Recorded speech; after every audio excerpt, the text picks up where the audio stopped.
Hello everyone and welcome back to my true crime channel. Today I want to discuss just some of the latest shocking developments in the missing Summer Wells case due to the quite lengthy interview that Summer's father Don Wells has recently given to the interview room. So I have now watched in full the latest instalment from the interview room's YouTube channel from Chris, and boy was it explosive. A lot has come out from Dom. We learned a lot more about Summer's disappearance, what happened on the day she disappeared, and I really don't know where to start. I'm going to make a few different videos on this because I don't want to make a really lengthy one. I would like to do a few short ones, but the first thing I want to start with is quite the shocker. Don claims that he fired someone that he worked with, and that after firing them the day after, Summer goes missing. Now he says that that person that he fired, and we're not mentioning any names of who the person is, potentially is his highest up the list for being a suspect in the disappearance of his daughter Summer. So he's basically insinuating that the person he fired from their job could have abducted his daughter as revenge. But what's very weird about that, and doesn't sit well with me when I first heard it, and I've given it a lot of thought now, is why did Don not tell the police that? This is the first we seem to have heard. Now, he could have told the police, and maybe we don't know. But whether or not he has told the police, he didn't say that in his first interview. He's given a lot of other subsequent videos between the first interview and the latest one with Chris. He's given more than one interview to Chris. We've never heard about this man before. Why are we only hearing about it now? So that was quite the red flag to me when I saw and heard that, during the video that Don was going to say what he said. Really odd, really a weird thing to say. If this is something that's just been cooked up recently, to throw someone under the bus that's potentially got nothing to do with your daughter's disappearance is really unpleasant and not very nice. Obviously, we don't know. This person could be involved, but I find it really weird that it's taken, 6 or 7 weeks of Summer being gone for this to be brought up now. Doesn't make much sense to me. So there were so many other things in that interview. Like I said, I'm going to do a few different videos on them because there were so many things that stuck out to me.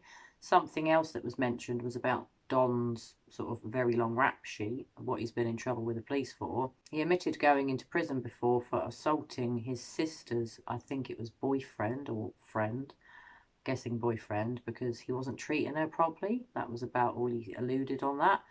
But what's really weird is not only did I think he maybe assault the boyfriend, he stole his car and then sold it for not a lot of money. Really weird. He also admitted to being a drug runner and having previously done time for that. Shocker. But when Chris from the interview room, this is the most shocking part about his criminal history to me, asked him about all the other occasions that he's been in prison, he said he couldn't remember them all.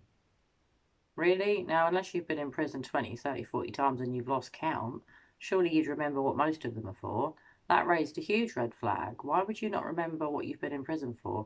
I think Chris knows potentially that Don's been inside for some sort of abuse, don't know what, but something, and that he was pushing Don to admit to that, and that didn't go how Chris had planned. That's just my opinion, guys, but that was what I took from that. Now, interestingly, Don talks about social media, specifically Facebook, and he sort of, wishes in a way that him and Candace hadn't been putting out the search for Summer on Facebook due to the level of horrible people that have been sending them abusive messages, which is really not on and not called for. It makes you wonder about these people that send them direct messages that are nasty. If you have nasty thoughts about it, keep them to yourselves. We can all have our different views on this case, but there's really no need to hassle the parents on social media. But anyway, what Don alludes to is not just about the abuse on social media, is that he thinks it could have something to do with Facebook. So basically, I think he's always alluding it's an abduction, but he's basically 1 minute saying that the guy at work is pretty much his prime suspect from day one, and even now, the guy at work that he sacked is potentially the prime suspect. And then in one of his next breath is mentioning Facebook, and that because Candace was such an active user of Facebook, often posting pictures of Summer and her brothers, of her family, on her social media page, someone could have spotted Summer and wanted to abduct her from that. Whereas before, when he talks about the guy at work, he says that the guy at work probably had a vendetta because he sacked him. So which is it? Was it a man that you worked with that you sacked that's kidnapped your daughter, or is it a random that's seen her on Facebook? I mean, it's weird here. I know if she was abducted, you may have more than one theory, but we're hearing theories here that haven't been muted before. Summer's been missing for weeks. Surely we would have heard these theories before now. None of it's adding up to me. I'm confused more and more by the day with this case, but I will still say what I've always said from the start of this case. I believe the parents have got guilty knowledge. I'm not saying that they're involved. What I am saying is I think they know what happened, whether it was an accident or not, who did what, and whether it was Don, whether it was Candace, I don't know. I still feel perhaps Candace could be more involved, but as always, guys, I could be wrong. But I do feel they know what happened to Summer, whether it was them or not. I definitely think they know, and they're not telling us. So as I said, guys, I'm going to make a few more videos on this because I've written quite a lot of notes on Don's interview because it was quite the lengthy one, and there's more than enough to put in more than one video, so that I don't make my videos too long for you guys, in the hope that you do watch them all and enjoy them and enjoy the content that I'm putting on here about Summer. But I'm just perplexed about Summer. I can't get my head around the case. Something else that really jumped out at me is Don, when talking about the basement where Summer, him and Candace slept, where she went down apparently to play with her toys the day she vanished off the face of the earth.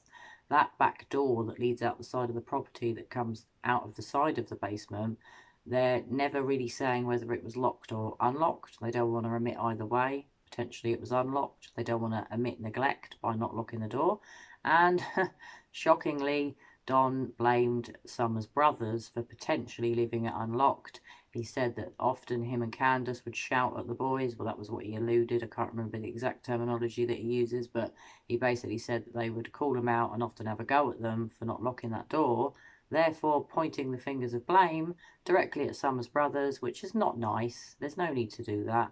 Potentially Candace or you left the door unlocked. Don't blame them. And even if they did leave it unlocked, it's best not to blame them. They're going through enough with what they're going through, with their sister being missing, their auntie being missing, being put into care.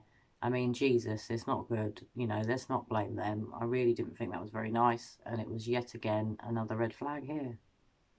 So the more and more I look into Summer Wells's case, the more tragic it is, the more heartbreaking it is. She's still not been found. We still don't know what's happened. But what's really weird here is if the parents aren't involved, the fact that they want to keep giving interviews to the media if they are involved is really weird. It's quite narcissistic and strange if they are involved, and obviously we don't know that they are. But if it turns out that they are, they should have perhaps shied away from all these media interviews, and then the finger wouldn't have been pointed at them as so much. But obviously if they aren't involved in Summer's disappearance, they of course are going to want to get their daughter's disappearance put out there into the mainstream media in America and around the world. But the way they've gone about it is really weird, constantly talking about Summer in the past tense for, you know, not only a few days after she's gone, they're already talking about her like she's dead. None of this case has ever added up to me. As I said, guys, I'm going to do some more videos on it because I know that I've not done any on Summer in the last few days, and it is a case that I'm going to keep following. I do want to put more videos out and do updates as and when I see more has happened in the case.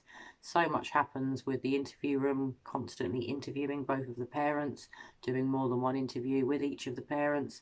It's been a real eye-opener into this case, and as always, I'm hoping and I'm praying that Summer Wells is going to be found safe soon. Well, anyway, guys, as always, I hope you're all well. I hope you're having a great day. Hope you're all taking care of each other. And as always, I'll be back very soon with another true crime video. Bye for now.